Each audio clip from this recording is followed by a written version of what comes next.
48 часа притвор за Крешник Бектеши, Горан Трајковски и уште 12 осомничени за пожарот во кочанската дискотека Пулс.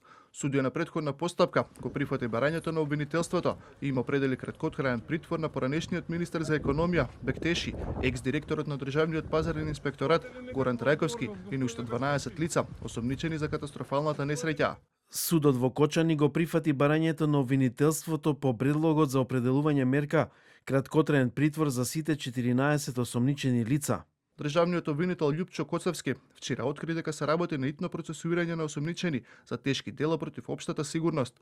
На распит беше и градоначалникот на Кочани Љупчо Папазов и како што соопшти обвинителството, дополнително ќе биде донесена одлука за неговиот натамошен статус во постапката.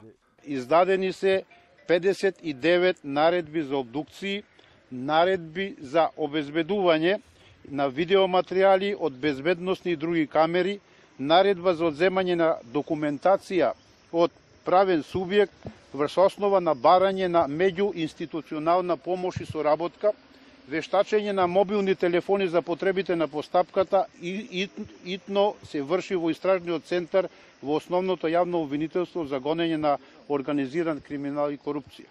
Освен ова, се испитуваат действија и на примање и давање подкуп, незаконска набавка и употреба на пиротехнички средства, но и повеќе други кривични дела.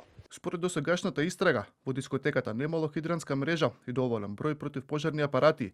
Во неа противзаконски биле користени пиротехнички материјали, а немала ниту легална лиценца за работа. Во несреќата, животот го загубија 59 лица, а 155 се повредени.